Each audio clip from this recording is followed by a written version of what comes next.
Limited days और in limited days में हमें प्रिपरेशन करना है बहुत ही फटाफट। आज की इस वीडियो में हम बात करने वाले हैं ज्योग्राफी के चैप्टर नंबर 6 मैन्युफैक्चरिंग इंडस्ट्री में, जिसमें हम क्विकली देखने वाले सारे इंपॉर्टेंट एक्सप्लेनेशन और साथ में कुछ इंपॉर्टेंट क्वेश्चन आंसर भी करने वाले हैं। तो बिना टाइम वेस्ट किए चलिए स्टार्ट करते हैं वीडियो।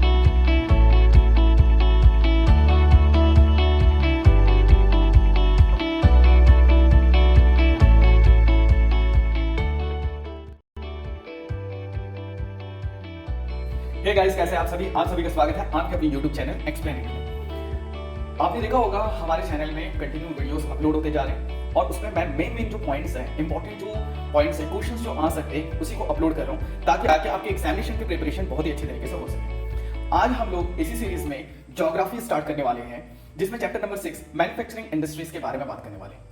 कुछ शॉर्ट टॉपिक्स जैसे मैं एक्सप्लेन करने वाला हूं और साथ में हम लोग कुछ क्वेश्चन आंसर करने वाले हैं। जब मैं टॉपिक एक्सप्लेन करूंगा तो उसमें से एमसीक्यूज के क्वेश्चंस, शॉर्ट आंसर्स के क्वेश्चंस, वेरी शॉर्ट आंसर्स के क्वेश्चंस और लॉन्ग आंसर के क्वेश्चन जो आ सकते हैं उसके ऊपर भी हम डिस्कस करते हुए चलेंगे। वीडियो को एंड तक जरूर देखिएगा। हमारे पास लिमिटेड डेज है प्रिपरेशन करने के लिए और मैं चाहता हूं आप एक एक टॉपिक अच्छे से समझें और अपने ओन वर्ड्स में भी आंसर लिख सकें, आपको रटने की जरूरत ना पड़े। तो दोस्तों स्टार्ट करते हैं। आप देख रहे होंगे यहाँ पर टॉपिक्स जो इस चैप्टर में हम कवर करने वाले हैं, ये यहाँ पर मैंने ऑलरेडी यहाँ पर मेंशन कर दिया। सबसे पहले हम बात करेंगे मैन्युफैक्चरिंग इंडस्ट्रीज के इंट्रोडक्शन के लिए, उसके इंपॉर्टेंस के बारे में, क्लासिफिकेशन के बारे में भी हम पढ़ने वाले हैं, वेरियस क्लासिफिकेशन, और साथ में हम लोग बात करने वाले हैं industrial pollution and environmental degradation. साथ में हम लोग देखने वाले हैं कंट्रोल ऑफ एनवायरमेंटल डिग्रेडेशन। ये दोनों ही काफी ज्यादा इंपॉर्टेंट टॉपिक है दोस्तों, तो ध्यान से देखिएगा और बाय द एंड हम लोग कुछ क्वेश्चन आंसर्स भी करने वाले, राइट। चलिए स्टार्ट करते हैं इंट्रोडक्शन पार्ट से। अब दोस्तों यहाँ पर 1 मार्क्स का क्वेश्चन आ सकता है, what do mean by manufacturing और व्हाट इज मैन्युफैक्चरिंग। तो दोस्तों मैन्युफैक्चरिंग क्या होता है, अगर इसका क्वेश्चन आपके पास आता है तो आपको बड़े सिंपल वर्ड्स में, आप ओन वर्ड्स में लिख सकते हैं। सबसे पहले मैं एक्सप्लेन कर देता हूं। जब कभी भी हम गुड्स मतलब कोई भी सामान को बड़े क्वांटिटीज में हम जब प्रोसेस करते हैं कोई भी रॉ मटेरियल से और उसको वैल्यूएबल प्रोडक्ट बनाते हैं, उसे हम मैन्युफैक्चरिंग कहते हैं। एग्जांपल के लिए मैं बता दूं कि जैसे प्राइमरी सेक्टर की बात करें, जब कोई किसान गेहूं उगाता है, गेहूं उगाने के बाद वो किसी बिस्किट बनाने वाली कंपनी को डायरेक्टली गेहूं नहीं बेचता है, वो सीधा बेचता है क्या दोस्तों, मैदा। अब जो मैदा गेहूं से प्रोसेस होकर मैदा बनता है, मैदा से प्रोसेस होकर दोस्तों फिर बनता है आपका बिस्किट, राइट। तो बिस्किट क्या बन गया, वहां पर रॉ मटेरियल से एक फाइनल गुड बन गया, तो उसकी जो वैल्यू रहेगी वो वैल्यू क्या हो जाएगी, इंक्रीज हो जाएगी। ये जो प्रोसेस है बिस्किट को बनाने का, उसे हम बोलते हैं मैन्युफैक्चरिंग। तो एक बार यहां पर देख लेते हैं, प्रोडक्शन ऑफ गुड्स, याद रखना है हमें, production of goods in large quantities after processing from raw material to more valuable product is called manufacturing, right. अगर आपके पास मैन्युफैक्चरिंग का क्वेश्चन आ जाता है तो आपको 3 स्टेप में इसे याद करना है। पहले स्टेप है प्रोडक्शन ऑफ गुड्स, सेकंड है इन लार्ज क्वांटिटीज, और उसके बाद जो थर्ड स्टेप में आपको याद करना है after processing from raw material to more valuable product. ये 3 पार्ट में आपको आंसर डिवाइड कर लेना है और आपसे आंसर याद हो जाएगा, राइट। नेक्स्ट हम लोग बात करते हैं manufacturing industries fall in secondary sector. अब ये एमसीक्यू बेस्ड का क्वेश्चन आ सकता है, तो ध्यान रखना है आपको कि जो मैन्युफैक्चरिंग इंडस्ट्री है वो कौन से सेक्टर में आता है, तो सेकेंडरी सेक्टर में आता है। प्राइमरी सेक्टर में दोस्तों फार्मिंग आ जाता है, मैन्युफैक्चरिंग सेकेंडरी सेक्टर में आ जाता है, राइट। अगर हम सेक्टर के बारे में बात करें, 3 सेक्टर होते हैं, प्राइमरी, सेकेंडरी एंड टर्शियरी। तो हमें याद रखना है कि जो मैन्युफैक्चरिंग इंडस्ट्रीज है वो सेकेंडरी सेक्टर में आता है। थर्ड, अगर इंपॉर्टेंट टॉपिक के बारे में बात करें, the economic strength of a country is measured by the development of manufacturing industry. अब कोई भी देश का इकोनॉमिक स्ट्रेंथ की अगर हम बात करें तो हम अगर उसे मेजर करेंगे तो मेजर एक ही चीज से हो सकता है, वो है डेवलपमेंट ऑफ मैन्युफैक्चरिंग इंडस्ट्रीज। आप दोस्त लोग आप देख लीजिए, जितने भी यूरोपियन कंट्रीज हैं, अमेरिकन कंट्रीज हैं, ये सारे के सारे मैन्युफैक्चरिंग कंट्रीज हैं। आपको चिप्स पसंद होंगे, चॉकलेट पसंद होंगे, आप ध्यान से देखिए आपके जो फेवरेट प्रोडक्ट्स है, फॉर एग्जांपल लेस की चिप्स मान लीजिए, मंच मान लीजिए या फिर किटकैट मान लीजिए, ये सारे बाहर की कंपनीज है, राइट। अमेरिका की कंपनी है नेस्ले, और वहां से प्रोड्यूस होकर आता है, मैन्युफैक्चर होकर आता है। तो आप देखिए आज के डेट में जितनी भी मैन्युफैक्चरिंग कंट्रीज हैं उनकी जो ग्रोथ है वो बहुत ही ज्यादा है। ओके, नेक्स्ट हम लोग आगे देखते हैं इंपॉर्टेंस ऑफ मैन्युफैक्चरिंग। अब ये दोस्तों 3 मार्क्स से 5 मार्क का क्वेश्चन के बीच में आ सकता है, तो इसे हम लोग को ध्यान रखना है। मैन्युफैक्चरिंग के इंपॉर्टेंस के बारे में हमें बात करना है। Manufacturing sector is considered as backbone of development in general and economic development because. अब यहां पर दोस्तों ये जो पॉइंट है हम देख लेते हैं, मैन्युफैक्चरिंग सेक्टर को बैकबोन के रूप में कंसीडर किया जाता है, ठीक है, चाहे वो जनरल हो या फिर इकोनॉमिक डेवलपमेंट के क्राइटेरिया में हो। अब उसके रीजंस यहां पर बताए गए। पहला रीजन जो दिया हुआ है वो देख लेते हैं, it help in modernising agriculture. पहला पॉइंट हमें याद रखना है, ये एग्रीकल्चर को मॉडर्नाइज करता है। जिस तरीके से मैंने सबसे पहले आपको बिस्किट का एग्जांपल दिया था दोस्तों, अब बिस्किट के बारे में मैंने क्या बोला था कि ये सबसे पहले फार्मर के ऊपर डिपेंड रहता है। फार्मर क्या उगाता है दोस्तों, गेहूं उगाता है, और गेहूं से फिर क्या प्रोसेस करके क्या बनता है, मैदा बनता है, और मैदा से प्रोसेस करके वो बनता है बिस्किट, और जिसे हम लोग directly ready to eat material के रूप रूप में हम लोग खा लेते हैं। तो it help in modernising agriculture, ये पॉइंट हमें याद रखना है। Next, it helps in eradication of unemployment and poverty from the country. अभी किस तरीके से इरेडिकेट मींस रिमूव करना, अनएम्प्लॉयमेंट बेरोजगारी और गरीबी को किस तरीके से रिमूव करता है। अगर दोस्तों कोई भी देश में अगर मैन्युफैक्चरिंग सेक्टर सेटअप हो जाता है तो मैन्युफैक्चरिंग सेक्टर के कारण काफी ज्यादा एम्प्लॉयमेंट जनरेट होता है, not only in primary sector but also in secondary and tertiary sector में भी। नेक्स्ट, अगर हम लोग बात करें exports of manufactured goods bring foreign exchange, ये बहुत ही इंपॉर्टेंट पॉइंट है, ध्यान रखना है। जिस तरीके से पतंजलि का अगर मैं एग्जांपल ले लूं, पतंजलि आज के डेट में एक नेशनल कंपनी नहीं है जबकि मल्टीनेशनल कंपनी बनकर उभर चुकी है। अब इसकी जो प्रोडक्ट्स हैं लगभग देशों में बिकता है, चाहे वो कोई भी पैकेजिंग प्रोडक्ट्स आप देख लीजिए, चाहे उनके मिक्सचर हो, साबुन हो, तेल हो, आटा हो, नमक हो, मेडिसिन हो, हर प्रोडक्ट आपको देखने को मिल जाता है जो कि विदेश के सुपरमार्केट्स में बिक रहे हैं आज के डेट में। अगर कोई बड़े बड़े मल्टीनेशनल कंपनी को टक्कर दे रहा है तो वो आज के डेट में इंडियन ब्रांड के नाम पे पतंजलि है, जो लगभग सारे इंटरनेशनल मल्टीनेशनल कंपनीज को टक्कर दे रहा है। तो अगर जब भी एक्सपोर्ट होता है दोस्तों, एक्सपोर्ट मतलब जब हम सामान को अपने देश से दूसरे देश में भेजते हैं, बेचते हैं वहां पर, तो उसे अपन बोलते हैं एक्सपोर्ट। तो एक्सपोर्ट के कारण जो फॉरेन एक्सचेंज है तो वो बहुत ज्यादा इंक्रीज हो जाता है, जिसके कारण हमारी करेंसी की वैल्यू भी बहुत ज्यादा इंक्रीज हो जाती है। It help in transforming raw material into wide variety of foreign good of higher value. अब यहां पर देखिए कि ये ट्रांसफॉर्म करता है रॉ मटेरियल्स को, जो कि क्या में ट्रांसफॉर्म करता है, फर्निश गुड्स में, और उसकी वैल्यू भी जो है इंक्रीज हो जाती है। एग्जांपल ले लेते हैं हम लोग शुगर कैन का। शुगर कैन की अगर हम लोग बात करें, गन्ने की अगर बात करें तो गन्ने की वैल्यू कम रहती है, पर जब वो प्रोसेस हो जाती है और वो शुगर में कन्वर्ट करते हैं तो उसकी वैल्यू बहुत ज्यादा इंक्रीज हो जाती है। अब इसके बाद नेक्स्ट हम लोग बात कर लेते हैं एग्रीकल्चर एंड इंडस्ट्री। अब ये दोनों किस तरीके से एक दूसरे के ऊपर डिपेंडेंट है, हम इसके बारे में बात करने वाले हैं।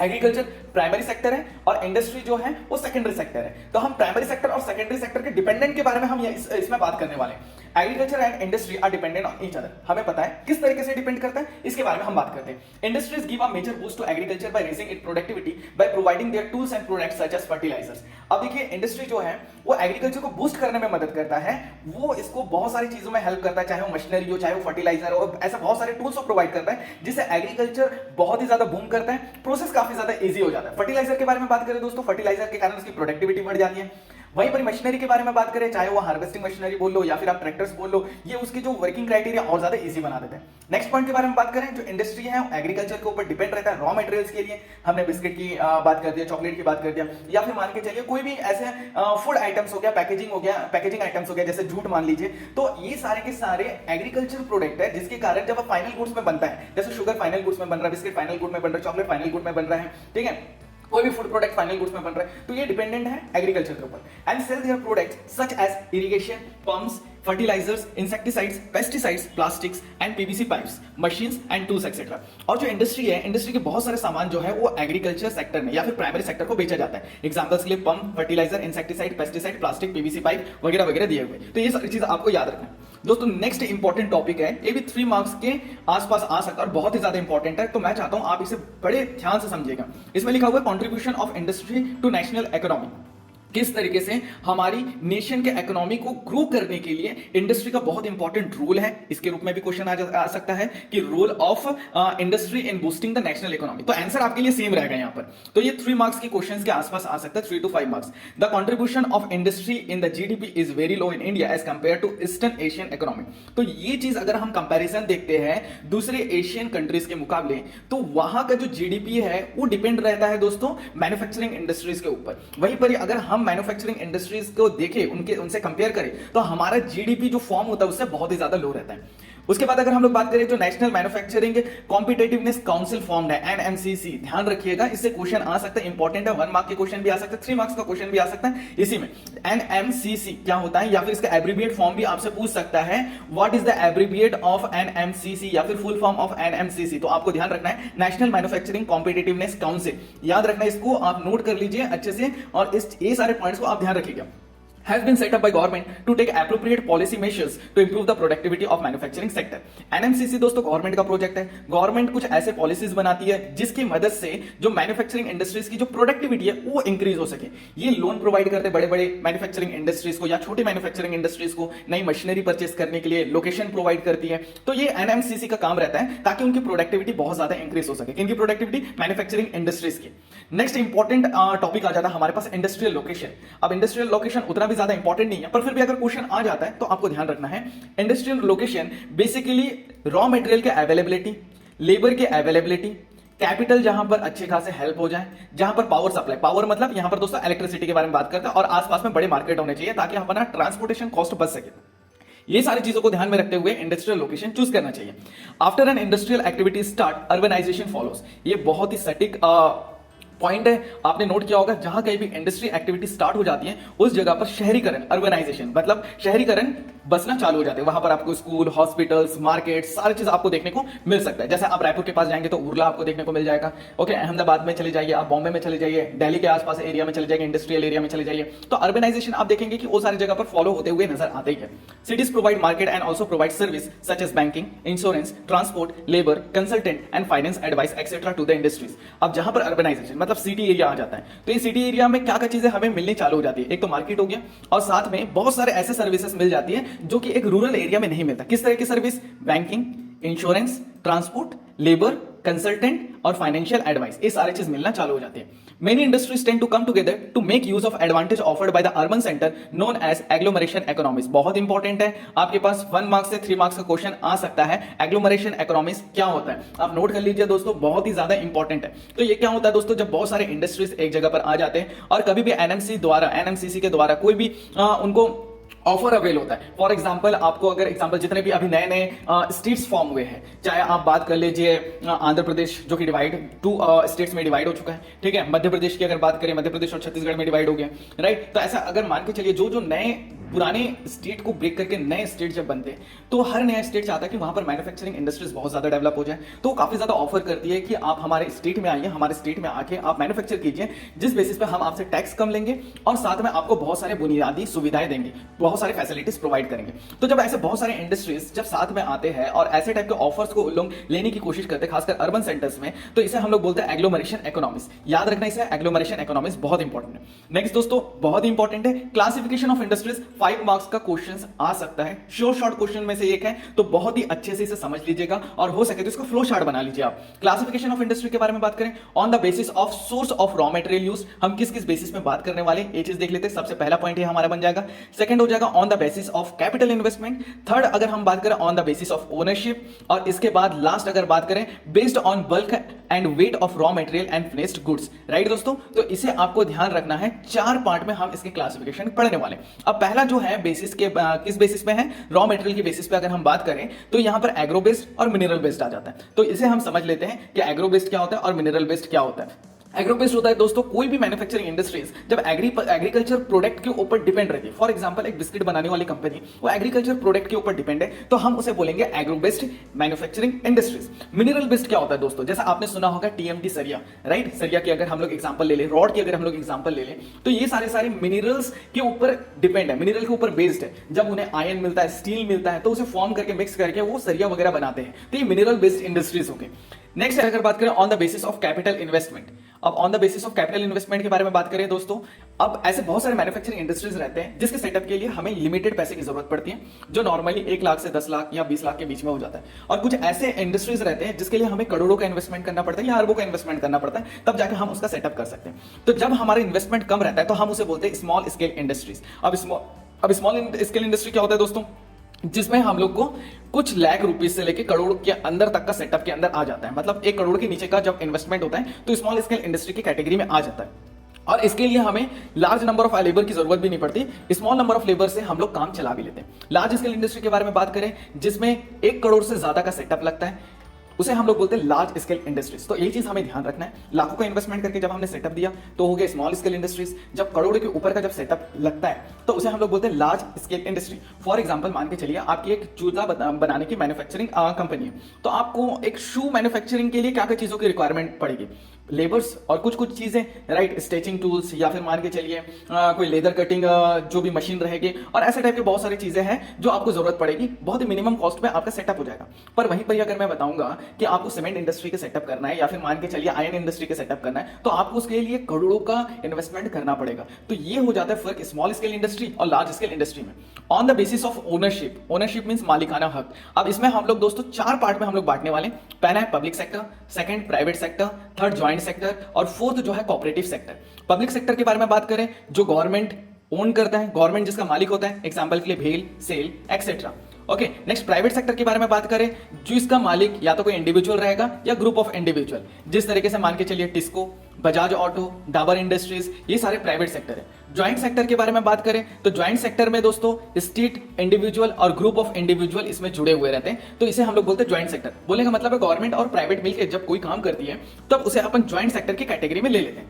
जिस तरीके से ऑयल इंडिया लिमिटेड दोस्तों ज्वाइंट सेक्टर के एग्जांपल है। तो आपको इसके एग्जांपल्स भी याद रखना क्योंकि ये भी इंपॉर्टेंट है, ये भी क्वेश्चन में पूछे जा सकते हैं।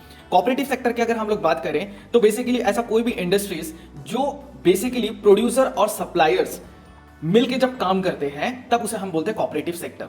तो यहां पर industries are owned and operated by the producer और supplier of raw materials, workers और बोथ, तो इसे हम बोलते हैं दोस्तों कोऑपरेटिव सेक्टर।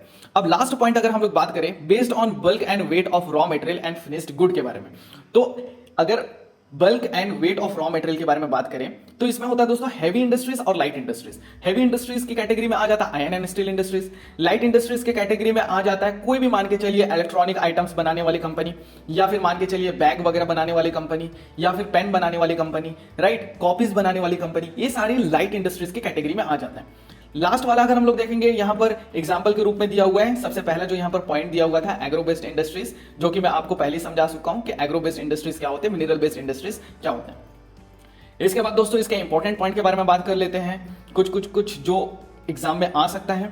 यहां पर नेक्स्ट इंपॉर्टेंट जो है नेशनल जूट पॉलिसी 2005। अभी नेशनल जूट पॉलिसी क्या है इसे हम समझ लेते हैं। नेशनल जूट पॉलिसी 2005 में फॉर्मुलेट किया गया था, बनाया गया था। अब इसका ऑब्जेक्टिव क्या था, उद्देश्य क्या था? इसका उद्देश्य था कि जूट इंडस्ट्री की प्रोडक्टिविटी जो है वो बढ़ा सके, इनकी क्वालिटी को इंप्रूव किया जा सके और साथ में अच्छे दाम फार्मर्स को प्रोवाइड कराया जा सके, ताकि इनकी जो, क्योंकि दोस्तों हमने जूट इंडस्ट्री जिस तरीके से गंगा डेल्टा रीजन के बारे में अगर हम लोग बात करें तो गंगा डेल्टा रीजन में काफी ज्यादा जूट प्रोड्यूस किया जाता है, पर वहां पर जो फार्मर्स की कंडीशन देखेंगे बहुत ही ज्यादा पैथेटिक कंडीशन है। क्यों? क्योंकि उन्हें इतने मेहनत के बाद भी एक अच्छा प्रॉफिट नहीं हो पाता, जिसके कारण हमारे यहाँ के जो फार्मर्स हैं वो बहुत ही ज्यादा गरीब रहते हैं। तो इस चीज को एंश्योर करने के लिए एक पॉलिसी बनाई गई जिसे बोला गया नेशनल जूट पॉलिसी। नेक्स्ट अगर हम लोग बात करें industrial pollution and environmental degradation, काफी इंपॉर्टेंट है, 3 मार्क्स से लेके 5 मार्क्स तक के क्वेश्चन आ सकते हैं। What do mean by industrial pollution and environmental degradation? Industrial pollution हमें पता है, इंडस्ट्री से होने वाले पॉल्यूशन को हम इंडस्ट्रियल पॉल्यूशन बोलते हैं, पर एनवायरमेंटल डिग्रेडेशन के बारे में अगर बात करें दोस्तों, डिग्रेडेशन वर्ड को समझ लेते हैं। जैसा करके मान के चलिए कि जो सॉइल है, सॉइल में जब हम फर्टिलाइजर डालते हैं तो वो क्या हो जाता है, सॉइल अपग्रेड हो जाता है, राइट? क्यों? क्योंकि उससे प्रोडक्टिविटी बढ़ जाती है। पर वहीं पर ही जब सॉइल इरोशन होता है तो सॉइल की अपर जो लेयर है जो बहुत ही ज्यादा फर्टाइल होती है वो या तो हवा या पानी से धुल जाती है, तो सॉइल क्या हो जाता है, डिग्रेड हो जाता है, राइट? तो एनवायरमेंट भी अपग्रेड या डिग्रेड कैसे होगा? जैसे फॉर एग्जाम्पल मैंने बहुत ज्यादा पेड़ लगा दिए, पेड़ से क्या हो जाएगा, मट्टी मजबूत हो जाएगी, ठीक है, उसकी फर्टिलिटी बढ़ जाएगी, वाटर लेवल इंप्रूव हो जाएगा, एयर जो से निकलने वाली जो ऑक्सीजन के कारण जो पॉल्यूशन लेवल है वो कम हो जाएगा, तो एनवायरमेंट अपग्रेड हो जाएगी। पर डिग्रेड कैसी होगी? फॉर एग्जाम्पल मैंने वहीं पर लगाने के बजाय पेड़ को काटते जा रहा हूं, तो पेड़ को काटूंगा तो हर जगह पर नुकसान है, अच्छा ऑक्सीजन नहीं मिल पाएगा मुझे, ठीक है, सॉइल जो रहेगा, सॉइल इरोशन के चांसेस वहां पर ज्यादा बढ़ जाएंगे, साथ में जो वाटर लेवल है वाटर लेवल डिक्रीज हो जाएगा, तो इससे एनवायरमेंट कहीं ना कहीं डिग्रेड हो जाएगा। तो एनवायरमेंट डिग्रेड खाली पेड़ लगाने या पेड़ को उगाने से या फिर पेड़ को काटने से नहीं हो रहा है, तो यहां पर बहुत सारे ऐसे और चीजें जिसके कारण एनवायरमेंट डिग्रेड होता है, राइट? अब देख लेते हैं, the growth of industries contribute significant to India's economic growth and development but also causes serious problem, the increase in pollution of land, water, air, noise and resulting degradation of the environment.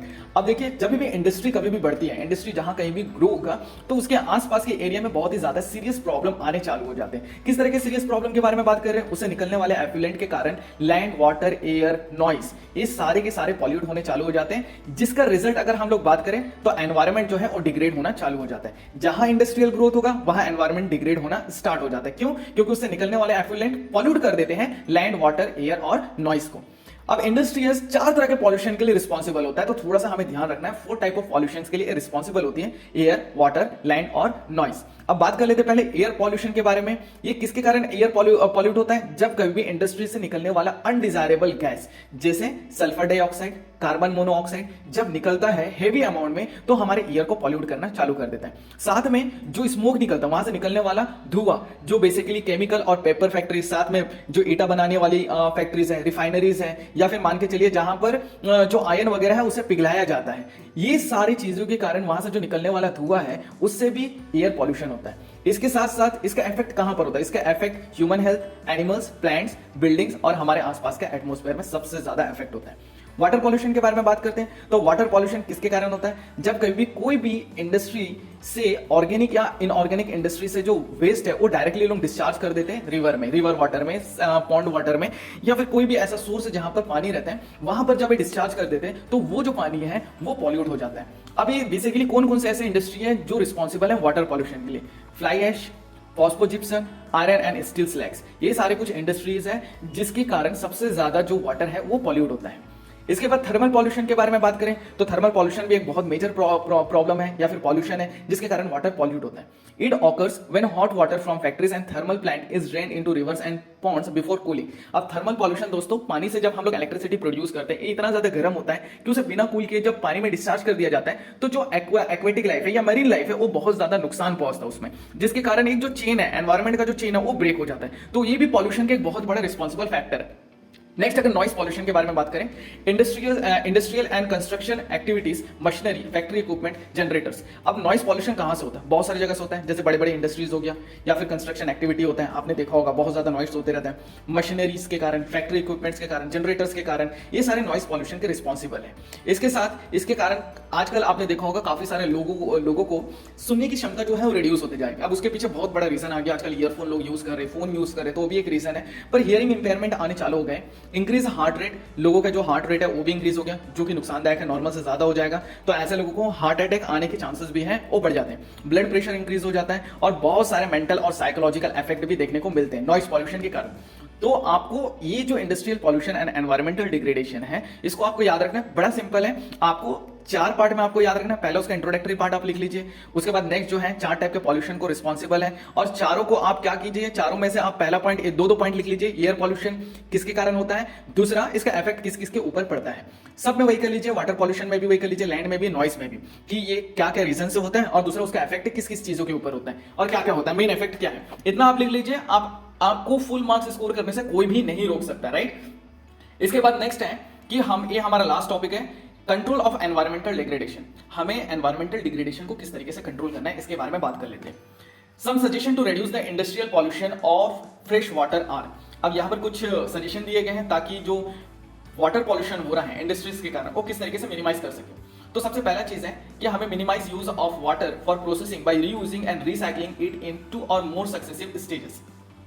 Generally आपने देखा होगा जो steel plants हैं, जैसे Bhilai steel plant example अगर मैं ले लूं, तो वहां पर होता है कि सबसे पहले जो आयरन ओर है उसे मेल्ट किया जाता है, उसको ठंडा करने के लिए पानी का यूज किया जाता है, तुरंत ठंडा करने के लिए। और जो पानी रहता है बहुत ज्यादा गर्म हो जाता है, उसमें आयरन एफ्लुएंट भी आ जाते हैं और उसे क्या करते हैं, वो डिस्चार्ज कर देते हैं सीधा पास में बने हुए पॉन्ड में, जिसके कारण वहां का जो एक्वेटिक लाइफ है वो हैम्पर हो रहा है। तो इस चीज से बचने के लिए तो जो वाटर है, वाटर को प्रोसेसिंग करना चाहिए। सबसे पहले आप पानी गर्म है तो उसे ठंडा कर लीजिए, उसे रीयूज कर लीजिए, ताकि कई सारे स्टेजेस में वो काम आ जाए। Harvesting of rain water to meet water requirement. अब पानी के लेवल को बढ़ाने के लिए हमें वाटर हार्वेस्टिंग बहुत ही जरूरी है, बहुत ही ज्यादा इंपॉर्टेंट है। अगर वाटर हार्वेस्टिंग नहीं करेंगे, वाटर को अभी से बचाने की कोशिश नहीं करेंगे, तो आने वाले टाइम में जो वाटर लेवल है, ग्राउंड लेवल जो है वाटर का, तो वो धीरे धीरे डिक्रीज होते जा रहे हैं और हो सकता है कि वैनिश भी हो जाए, तो हमारे लिए बहुत ज्यादा प्रॉब्लमेटिक रहेगा। Treating hot water and effluents before releasing them in river and pond, ये इंपॉर्टेंट पॉइंट है, जिसके लिए आपको मैंने पहले ही बता दिया कि गर्म पानी को डायरेक्टली रिवर या पॉन्ड में रिलीज नहीं करना है, उससे पहले उसे प्रॉपर ट्रीट कर लेना चाहिए। बोलने का मतलब उसे ठंडा कर लेना चाहिए, एफ्लुएंट्स को हटा लेना चाहिए और उसके बाद ही उसे रिवर या पॉन्ड में रिलीज करना चाहिए। अब यहीं पर ही नेक्स्ट है एनवायरनमेंट में वाटर के बारे में बात कर लिया। अब बात कर लेते हैं एयर पॉल्यूशन के बारे में कि किस तरीके से इसे कंट्रोल किया जा सके। सबसे पहले जितने भी एयर में जो मैटर है, जो जनरली स्मोक्स मतलब धुएं के कारण जो निकलते हैं, उसे सबसे पहले कम करना चाहिए। तो कम करने के लिए आपने देखा होगा जितने भी बड़े बड़े इंडस्ट्रीज फैक्ट्रीज है उसमें चिमनीज वगैरह लगे हुए रहते हैं। तो चिमनीज एक तरीके से कहीं ना कहीं फिल्ट्रेशन मेथड में भी काम आता है, और दूसरा चीज वो एयर लेवल को जो ऑक्सीजन लेवल के ऊपर वाला जो लेवल है वहां पे रिलीज करने के काम आता है, ताकि जब भी वो नीचे सेटल हो जाए तो उसके डस्ट पार्टिकल कम से कम सेटल हो और एयर जो रहे वो मैक्सिमम फ्रेश रहे। Smoke can be reduced by using oil or gas instead of coal in factories। सबसे ज्यादा धुआं कब होता है दोस्तों, जैसे करके कोलबा थर्मल पावर प्लांट के बारे में अगर हम लोग बात करें, तो जो कोल है, कोल के कारण काफी ज्यादा स्मोक रिलीज होता है। तो अगर उसकी जगह हम ऑयल या फिर गैस यूज करते हैं तो शायद वहां पर कम स्मोक निकलेगा, कम धुआं निकलेगा। तो एक मेजर है जो अपन ले सकते हैं। पर दोस्तों ऑयल और गैस जो रहता है काफी ज्यादा एक्सपेंसिव रहता है इन कंपेरिजन टू कोल। पर इसके लिए भी गवर्नमेंट कोई ना कोई सेटअप लगा ही रही है, हर साल कोई ना कोई नया टेक्निक आता है जिससे इसके मेजर्स को कम किया जाए, ताकि जो अपने एनवायरमेंट हो, उसमें कम से कम जो डस्ट पार्टिकल है वो सर्कुलेट हो। Measure to control noise pollution, अब नॉइस पॉल्यूशन को कंट्रोल करने के लिए कौन कौन से मेजर हम अडॉप्ट कर सकते हैं। Machinery and equipment can be used and generator should be fitted with silencer. अब यहाँ पर नॉइस पॉल्यूशन को कंट्रोल करने के लिए ऐसे मशीनरी इक्विपमेंट हमें यूज करना है या फिर ऐसे जनरेटर यूज करना है जिसमें साइलेंसर लगा हुआ है, जिस तरीके से बाइक में साइलेंसर लगा हुआ रहता है, राइट, जिसके कारण जो बाइक से निकलने वाली जो नॉइस है वो कम हो जाती है और इसके कारण हम नॉइस पॉल्यूशन से बच जाते हैं। नॉइस एब्जॉर्बिंग मटेरियल में be used apart from personal use of ear plug and earphone. अब यहाँ पर बोला गया है कि आपने देखा होगा काफी सारे जो वर्कर्स काम करते हैं उनको ईयर प्लग या ईयरफोन दिया जाता है ताकि उन लोग ईयरफोन दिया जाता है ताकि उन लोगों को बहुत ज्यादा नॉइस ना फील हो, उन लोगों के ईयर में ज्यादा इफेक्ट ना हो। तो इससे अच्छा ऐसा कुछ मटेरियल यूज करना चाहिए जो नॉइस को एब्जॉर्ब कर सके, राइट दोस्तों। तो ये जो है, ये जो इंपॉर्टेंट पॉइंट्स है ये आपको ध्यान रख लेना है। सारे जो मेजर पॉइंट्स मैंने आपको इसमें एक्सप्लेन किया है, इससे रिलेटेड क्वेश्चन आ सकते हैं दोस्तों। डायरेक्टली हम लोग यहाँ पर कुछ क्वेश्चंस कर लेते हैं ताकि ये हमारा चैप्टर और ये आसानी से हो सके। और ये काफी इंपॉर्टेंट है, इसको आप जरूर कर लीजिएगा क्वेश्चन आंसर, क्योंकि इसमें से क्वेश्चन आंसर्स आ सकते हैं, श्योर शॉट है। पहला क्वेश्चन है, by which development the economic strength of the country is measured. तो यहाँ पर किससे हम economic strength of the country को मेजर कर सकते हैं, तो वो है दोस्तों मैन्युफैक्चरिंग इंडस्ट्रीज। किसके डेवलपमेंट से हमारे जो कंट्री का इकोनॉमिक स्ट्रेंथ बढ़ सकता है, तो वह है development of the manufacturing industries. Why has the national manufacturing competitiveness council been set up. ये दोस्तों मैंने आपको एक्सप्लेनेशन में भी बताया था कि एनएमसीसी का सेटअप क्यों किया गया, ताकि वो जो प्रोडक्टिविटी है मैन्युफैक्चरिंग इंडस्ट्रीज की प्रोडक्टिविटी है उसे वो इंक्रीज कर सके।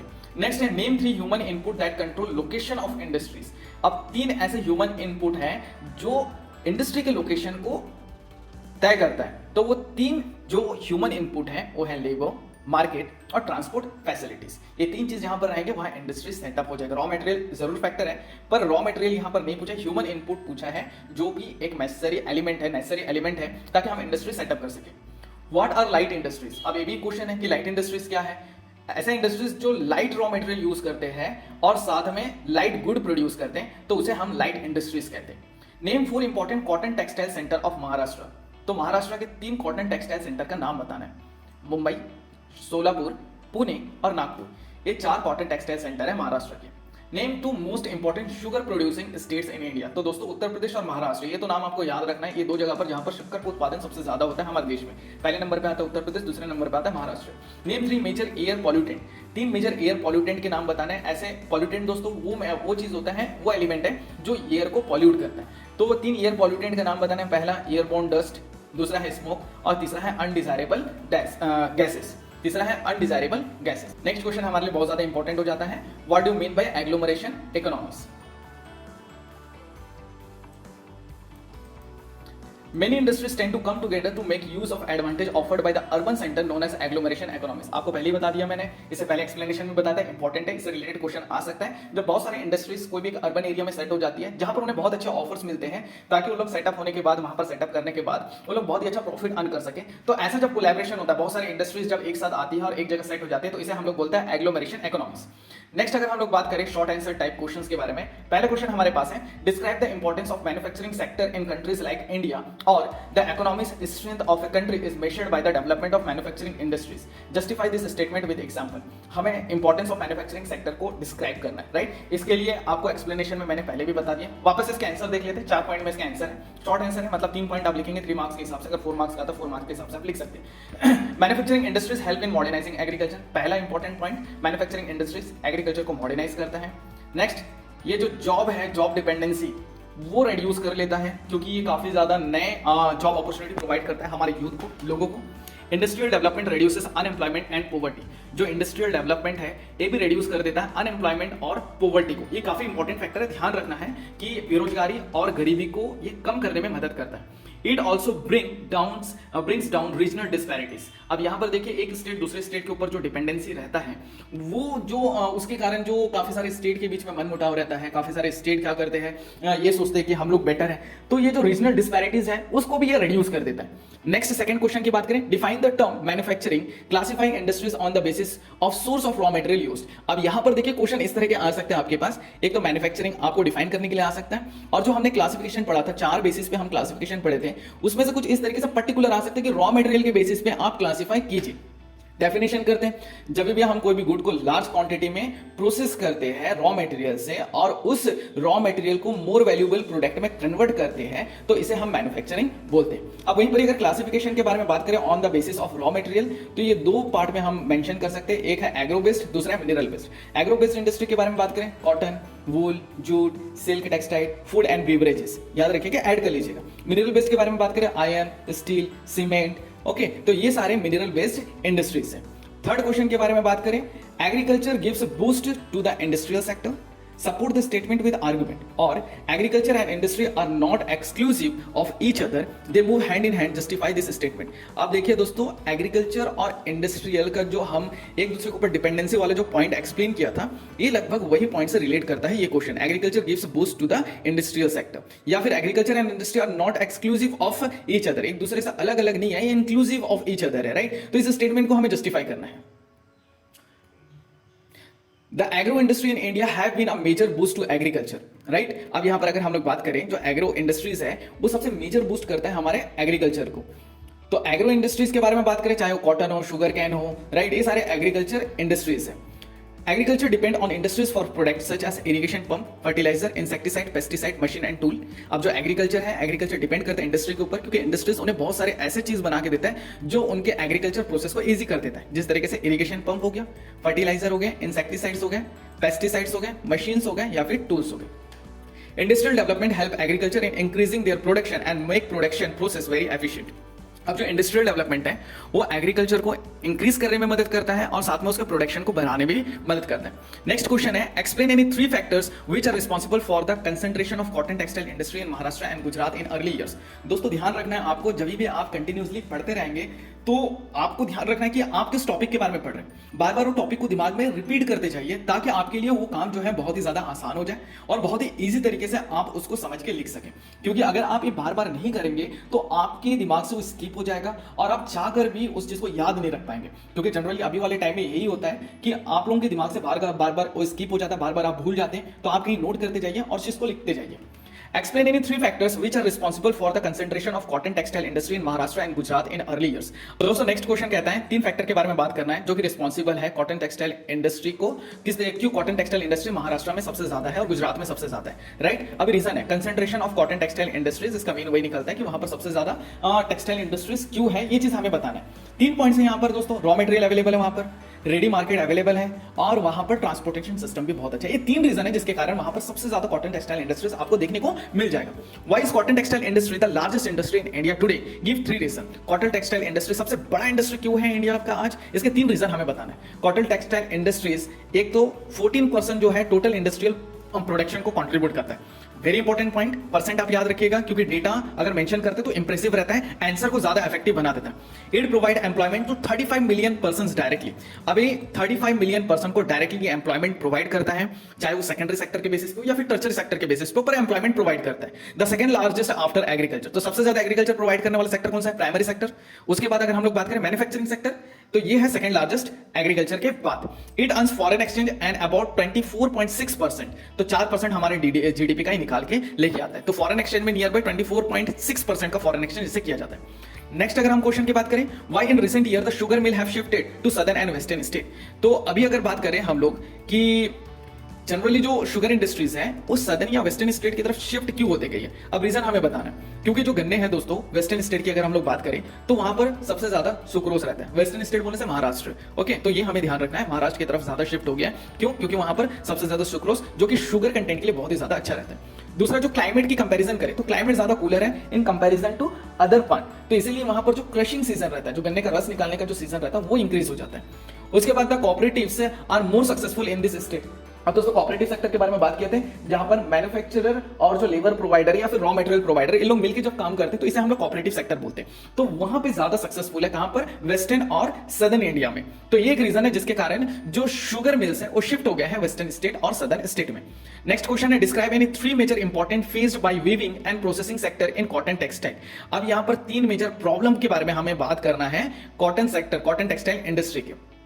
अब ये प्रॉब्लम कौन कौन सा है? पहला, जो प्रोडक्शन है, प्रोडक्शन इंक्रीज तो हो गया है पर उसके बाद भी ज्यादा इंपोर्ट की जरूरत हमें नहीं पड़ रही है। नेक्स्ट है erratic power supply and outdated machinery. अब देखिए पावर सप्लाई सही तरीके से नहीं मिल पा रहा है, पावर सप्लाई बहुत बड़ा प्रॉब्लम है, खासकर आप यूपी वाले रीजन में चले जाएंगे तो वहां पर अगर टेक्सटाइल इंडस्ट्री सेटअप है तो उनके लिए बहुत ज्यादा प्रॉब्लम है, क्योंकि पावर सप्लाई उनको ठीक से नहीं मिल रही। दूसरी चीज की अगर हम लोग बात करें, जो मशीनरीज है पुरानी मशीनरी के बेसिस पे ही वहां पर काम करें, आउटडेटेड मशीनरी है, मशीनरीज को अपडेट नहीं किया जा रहा है। लो आउटपुट ऑफ लेबर, जो लेबर है पता है हमारे यहाँ लेबर काम कम और बातें ज्यादा करने में विश्वास रखते हैं, तो लो आउटपुट ऑफ लेबर ये भी एक बहुत बड़ा प्रॉब्लम है कॉटन टेक्सटाइल इंडस्ट्री के लिए। Stiff competition from synthetic fabric, अब यहां पर जो कंपटीशन हो रहा है कॉटन से ज्यादा सिंथेटिक फैब्रिक की वैल्यूज बढ़ते जा रही है, तो इसका जो कंपटीशन मिल रहा है एक बहुत बड़ा रीजन उभर के आ रहा है जिसके कारण कॉटन टेक्सटाइल इंडस्ट्री बहुत ज्यादा प्रॉब्लम फेस कर रहा है। Next last short answer type में देख लेते हैं, mention the various measures taken by the government to boost the production of jute goods. अब आपने पढ़ा होगा एनएमसीसी के बारे में, पढ़ा होगा 2005 के बारे में, या फिर नेशनल जूट पॉलिसी 2005 के बारे में पढ़ा होगा। तो यहां पर कौन कौन से ऐसे मेजर लिए गए हैं जो गवर्नमेंट बेसिकली कोशिश कर रहा है कि जूट गुड्स को ज्यादा से ज्यादा बूस्ट कर सके या जूट इंडस्ट्री को बूस्ट कर सके। तो यहां पर कौन कौन से मिशन लिया गया? सबसे पहला 2005 नेशनल जूट पॉलिसी जो है वो फॉर्मुलेट किया गया ताकि इसकी प्रोडक्टिविटी को इंक्रीज कर सके। दूसरा चीज है नेशनल जूट पॉलिसी के अंडर में ही इसकी क्वालिटी को इंप्रूव करने की बात भी कही गई है। उसके बाद इसी पॉलिसी के अंडर में ये भी एंश्योर किया गया है कि जितने भी जूट फार्मर्स है या फिर जूट मैन्युफैक्चरर है उन्हें अच्छे खासे पैसे मिल सके ताकि उनकी भी जो लाइफ स्टाइल है चेंज हो सके। दोस्तों नेक्स्ट लॉन्ग आंसर क्वेश्चन करने वाले, मात्र 2 क्वेश्चन करने वाले, इंपॉर्टेंट है, आ सकते हैं तो इसे ध्यान रखिएगा। Explain any 5 factor affecting the location of industry. 5 factor के बारे में हम लोग बात कर रहे हैं जो इंडस्ट्रियल लोकेशन को अफेक्ट करता है। सबसे पहले अगर हम लोग बात करें ऐसा कौन सा फैक्टर है जो इंडस्ट्रियल लोकेशन को अफेक्ट करता है, एक तो है रॉ मटेरियल का अवेलेबल होना। जहां कहीं भी आप इंडस्ट्री सेटअप, आप अगर फ्यूचर में इंडस्ट्रियलिस्ट बनना चाहते हैं तो ये सारे पॉइंट्स का ध्यान रखिएगा कि आप जहां कहीं भी इंडस्ट्री सेटअप कर रहे हैं वहां पर रॉ मटेरियल आपको मिलना चाहिए। दूसरा, लेबर सस्ते में मिलना चाहिए, चीप लेबर मिलना चाहिए। तीसरा चीज कि वहां पर आपके पास कैपिटल और बैंकिंग फैसिलिटी अवेलेबल होना चाहिए। नेक्स्ट और इंपॉर्टेंट चीज कि वहां पर पावर सप्लाई अच्छी रहनी चाहिए और आपको इंफ्रास्ट्रक्चर भी अच्छा मिलना चाहिए। उसके बाद आपके आसपास बहुत अच्छा खासा मार्केट डेवलप हो जहां पर आप अपने मैन्युफैक्चर किए हुए गुड्स को सेल कर सको। एंड जो लास्ट और इंपॉर्टेंट चीज है कि आपके पास ट्रांसपोर्टेशन फैसिलिटी बहुत ही अच्छी होनी चाहिए।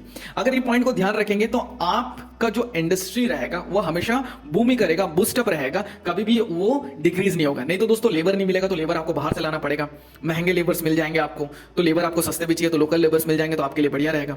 Mention the major drawback and problem of cotton textile industry. अब यहां पर हम लोग बात करें मेजर ड्रॉबैक के बारे में, ठीक है, और साथ में प्रॉब्लम्स के बारे में, किसके? कॉटन टेक्सटाइल इंडस्ट्री के।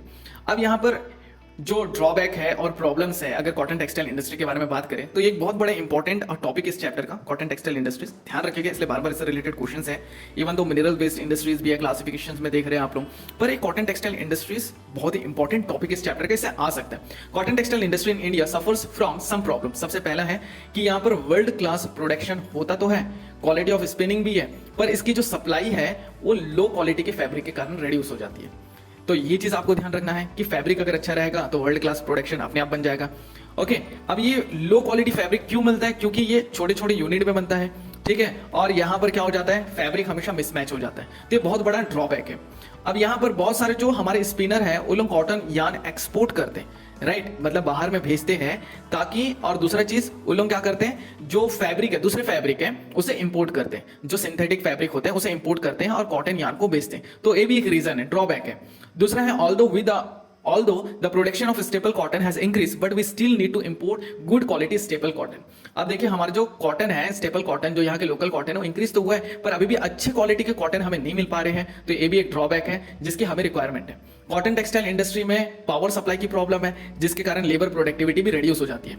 मशीनरी जो है वो अपग्रेड होने की जरूरत है, और जो लोअर है, लोअर का जो आउटपुट है बहुत ज्यादा कम रहता है, तो ये भी एक प्रॉब्लम्स बन के आ रही है कॉटन टेक्सटाइल इंडस्ट्री के लिए। तो ये सारे पॉइंट्स को आपको याद रखना है और आपको कहीं पर नोट कर लेना है, साथ में आपको ये रिवीजन कर लेना है ताकि आप इसे भूले ना। कई बार आप नोट कर लीजिए, अपने नोट्स बना लीजिए और जितना हो सके लिख के प्रैक्टिस कीजिए।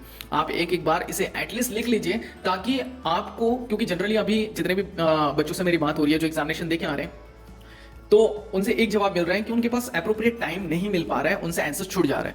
तो इसका एक ही रीजन है कि आप लोग लिखकर प्रैक्टिस नहीं कर रहे हैं, साल भर आप या तो लिखे नहीं है, तो एक जनरल सा प्रॉब्लम आ जा रहा है। तो आप सभी से रिक्वेस्ट है कि आप जब भी प्रैक्टिस करेंगे, जब भी पढ़ेंगे तो लिख लिख के पढ़िए, भले ही थोड़ा सा स्लो होगा पर बेटर क्वालिटी का होगा और आपको एग्जामिनेशन लिखने में भी इसमें मदद मिलेगी। तो ये चैप्टर से जितने क्वेश्चंस मैंने आपको करा है इसको बहुत अच्छे से कर लीजिएगा, रिवीजन पार्ट को भी आप अच्छे से रिवाइज कर लीजिएगा ताकि आप अच्छे से इसका प्रिपरेशन कर सके। तो होपफुली आपको ये समझ में आया होगा। अगर आपको कोई टॉपिक ऐसा कोई है जिसके एक्सप्लेनेशन की रिक्वायरमेंट है, आप प्लीज कमेंट सेक्शन में अपनी रिक्वायरमेंट ड्रॉप कर दीजिएगा ताकि उससे रिलेटेड मैं वीडियोस आपको प्रोवाइड कर सकूं या फिर कभी लाइव सेशन लेके हम लोग उसके ऊपर डिस्कशन कर सकें। तो दोस्तों आज के लिए बस इतना ही। आपकी एग्जामिनेशन की प्रिपरेशन बहुत ही अच्छे से करिएगा और याद रखिएगा टाइम आपके पास लिमिटेड है और इस टाइम को बहुत अच्छे से यूटिलाइज करना है। तो मिलते हैं अगले वीडियो में, तब तक के लिए धन्यवाद।